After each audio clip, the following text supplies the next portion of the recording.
అప్పు అప్పు అప్పు 2014 నుండి 2023 వరకు అసలు కేసీఆర్ ప్రభుత్వం ఎంత అప్పు చేసింది, వాస్తవం ఏంది, దుష్ప్రచారం ఎంత జరిగింది, ఇప్పుడు ఎంత జరుగుతోంది ఈ వీడియోలో తెలుసుకుందాం. BRS party, Congress party, Bharatiya Janata party చెప్పే లెక్కలు కాదు. అసలు రిజర్వ్ బ్యాంక్ ఆఫ్ ఇండియా ఏం చెప్తుంది చూద్దాం. రీసెంట్ గా Reserve Bank of India release చేసినటువంటి hand book of statistics on Indian states లో 2014 నుండి 2023 వరకు తెలంగాణ రాష్ట్రంలో కేసీఆర్ ప్రభుత్వం చేసిన అప్పు 3,89,673 కోట్లు. ఎస్, కేవలం 3,89,673 కోట్లు. గ్యారంటీల ద్వారా మరో 38,867 కోట్లు. అంటే మొత్తం కలిపి 4,30,000 కోట్లు. కానీ దుష్ప్రచారం ఎంత జరిగిందంటే కేసీఆర్ ప్రభుత్వం మీద బురద జల్లే ప్రయత్నంలో, ఒక చిలిపి ప్రయత్నంలో, ఒక చిల్లర ప్రయత్నం కేంద్రంలోని బీజేపీ నాయకులు గాని, రాష్ట్రంలోని కాంగ్రెస్ పార్టీ నాయకులు గాని ఒకరు 7 లక్షల కోట్లని, ఇంకొకరు 8 లక్షల కోట్లని, మరొకరు 10 లక్షల కోట్లని అడ్డగోలుగా నోటికొచ్చిన దుష్ప్రచారం చేసి స్వయాన ముఖ్యమంత్రి రేవంత్ రెడ్డి గారు నిండు శాసనసభలో నిలబడి తెలంగాణ రాష్ట్రం అప్పుల కుప్పగా మారింది, క్యాన్సర్ పేషెంట్ లాగా మారింది అని చెప్పడం చాలా బాధాకరం. గత కేసీఆర్ ప్రభుత్వాన్ని విమర్శించే చిలిపి ప్రయత్నంలో ముఖ్యమంత్రి రేవంత్ రెడ్డి స్వయాన సొంత రాష్ట్ర ప్రతిష్టను దిగజార్చి మాట్లాడడం, ప్రపంచం ముందు తెలంగాణని తక్కువ చేసి చూపించడం డెఫినెట్ గా తెలంగాణ ఆత్మగౌరవాన్ని దెబ్బతీయడం. దీన్ని ప్రతి తెలంగాణవాది ఖండించాల్సింది. కేసీఆర్ ప్రభుత్వంలో చేసిన అప్పుల గురించే బీజేపీ, కాంగ్రెస్ ప్రభుత్వ పెద్దలు మాట్లాడుతున్నారు. కానీ ఆ 9.5 సంవత్సరాలలో సృష్టించిన సంపద గురించి ఎవరెందుకు మాట్లాడుతారు? కేసీఆర్ ప్రభుత్వంలో చేసిన అప్పు 4,30,000 కోట్లు అయితే సృష్టించిన ఆస్తి విలువ 50 లక్షల కోట్లు. ఎస్, మీరు విన్నది కరెక్టే. తెలంగాణ రాష్ట్రంలో ప్రజల కోసం కేసీఆర్ గారు సృష్టించిన సంపద విలువ అక్షరాల 50 లక్షల కోట్లు. అది ఎట్లనో ఇప్పుడు చూద్దాం.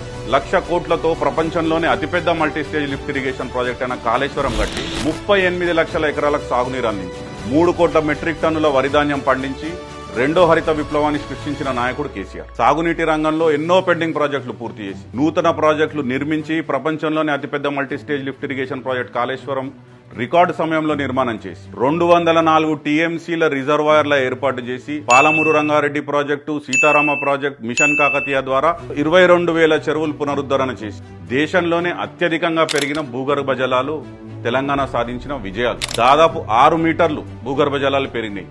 దీనికి ఎట్లా వెలగడతాం? విద్యుత్ రంగంలో తెలంగాణ ప్రభుత్వం ఆనాడు కేసీఆర్ గారు ఖర్చు పెట్టింది 1,37,517 కోట్లు. సృష్టించిన ఆస్తుల విలువ అక్షరాల 6,87,585 కోట్లు. ఇది ఎట్లా పెరిగిందంటారా? భద్రాద్రి థర్మల్ పవర్ ప్లాంట్ లో 1,080 మెగావాట్ల సామర్థ్యం, Yadadri ultra mega thermal power plant తో 4,000 మెగావాట్ల ఉత్పత్తి సామర్థ్యం, భూపాలపల్లి కేటీపీసీ విద్యుత్ ప్లాంట్ ద్వారా 600 మెగావాట్ల ఉత్పత్తి సామర్థ్యం, సోలార్ విద్యుత్ ద్వారా 6,106 మెగావాట్ల ఉత్పత్తి సామర్థ్యం. స్థాపిత విద్యుత్ సామర్థ్యం తెలంగాణ ఏర్పడ్డ నాడు కేవలం 7,777 మెగావాట్. కానీ కేసీఆర్ గారు ప్రభుత్వం దిగిపోయే వరకు అది 19,464 మెగావాట్లకు పెరిగింది వాస్తవం. అదేవిధంగా తలసరి విద్యుత్ వినియోగం 2014లో 1,196 యూనిట్లుంటే 2023 నాటికి 2,140 యూనిట్లకు పెరిగింది వాస్తవం. తాగునీటి రంగంలో 37,000 కోట్లు ఖర్చు పెట్టి మిషన్ భగీరథ లాంటి పథకాన్ని తీసుకొచ్చి యావత్ తెలంగాణలో ప్రతి ఇంటికి నల్లా ద్వారా శుద్ధమైన తాగునీరు అందించిన మొట్టమొదటి పెద్ద రాష్ట్రం తెలంగాణ. ఇది కేసీఆర్ గారు సాధించిన జల విజయం. వ్యవసాయ రంగంలో తెలంగాణ రైతు రాజును చేయాలనే ఒక సదుద్దేశంతోని, ఒక దృఢమైన సంకల్పంతోని కేసీఆర్ గారు 24 గంటల ఉచిత విద్యుత్తు కోసం 36,899 కోట్లు ఖర్చు పెట్టి 58 లక్షల మంది రైతులకు 30,000 కోట్లకు రుణమాఫీ జరిగింది. 70 లక్షల మంది రైతులకు 73,000 కోట్లతోని రైతు బంధు రైతుల ఖాతాలో పడ్డది. 5 లక్షల ఉచిత జీవిత బీమా రైతు బంధు ప్రీమియం కట్టింది. 6,861 కోట్లు. దాదాపు 9 ఏళ్లలో 1,34,768 కోట్ల విలువ చేసే ధాన్యాన్ని కొనుగోలు చేసింది కేసీఆర్ ప్రభుత్వం.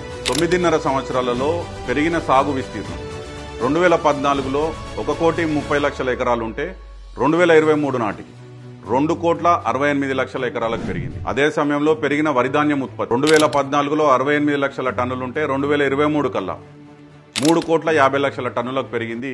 అక్షర సత్యం. సంక్షేమంలో కూడా కేసీఆర్ గారి ప్రభుత్వం పెద్దపీట వేసింది అనే దానికి అతిశయోక్తి లేదు. గడిచిన 9.5 సంవత్సరాలలో కేసీఆర్ ప్రభుత్వంలో దాదాపు 2,83,230 కోట్లు సంక్షేమం మీద ఖర్చు పెట్టి భారతదేశంలోనే ఏ రాష్ట్రం కూడా కనీ విని ఎరగని విధంగా 150కి పైగా సంక్షేమ కార్యక్రమాలు చేపట్టింది కేసీఆర్ గారి ప్రభుత్వం. ప్రపంచ ఐటీ గమ్యస్థానంగా మారింది హైదరాబాద్. కేసీఆర్ గారి ప్రభుత్వం 2014లో ఏర్పడ్డప్పుడు కేవలం 57,000 కోట్ల రూపాయలున్న ఐటీ ఎగుమతులు 2023 నాటికి 2,41,000 కోట్లకు పెరిగింది వాస్తవం. ఆనాడు ఐటీ ఉద్యోగాలు కేవలం 3,23,000 ఉంటే కేసీఆర్ గారు ప్రభుత్వం దిగిపోయే నాటికి దాదాపు 10 లక్షలకు పెరిగింది వాస్తవం. హైదరాబాద్ అభివృద్ధి చేయడానికి ఎస్ఎన్డిపి కార్యక్రమం, స్ట్రాటజిక్ రోడ్ డెవలప్మెంట్ ప్రోగ్రాం కింద కేసీఆర్ ప్రభుత్వం 36 పనులు పూర్తి చేసింది.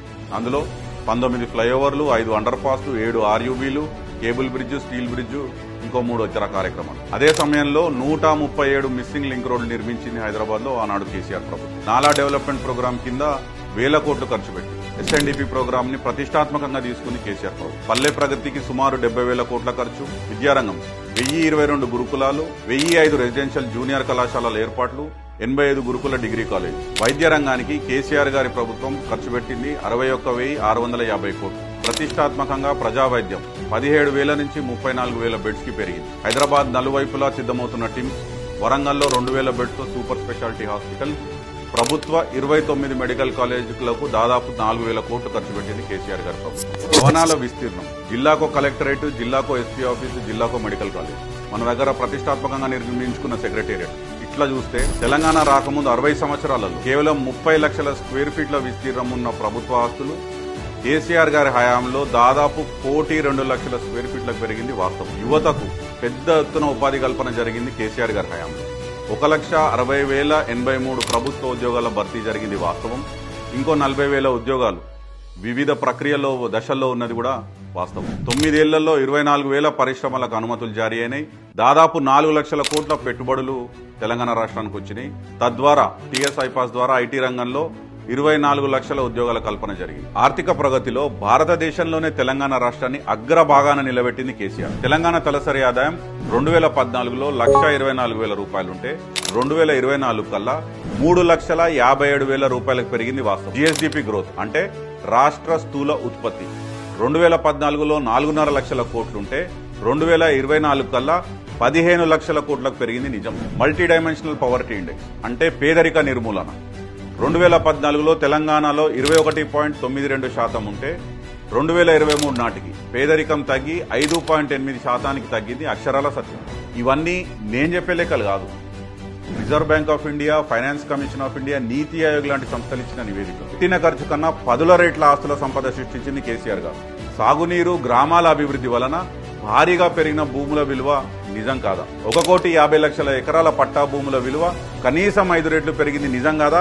ఒకసారి మీరు ఆత్మవిమర్శ చేసుకోండి. మా దృష్టిలో ఆస్తులంటే కేవలం నిర్మాణాలే కాదు, ప్రజల్లో పెరిగిన జీవన ప్రమాణాలు, దేశానికే తలమానికంగా పెరిగిన తెలంగాణ రాష్ట్ర ప్రతిష్ట, ప్రతి కుటుంబంలో పెరిగిన ఆత్మవిశ్వాసం, స్వల్పకాలంలోనే రాష్ట్ర సమగ్రాభివృద్ధే కేసీఆర్ సాధించిన అసలైన గొప్ప ఆస్తి. వెలకట్టలేని వీటన్నిటికీ మీరు ఎలా విలువ కడతారు? అప్పు కాదు, ఖర్చు కాదు, ఇది మీ భవిష్యత్తుపై పెట్టుబడి. ఇది సంపద సృష్టి.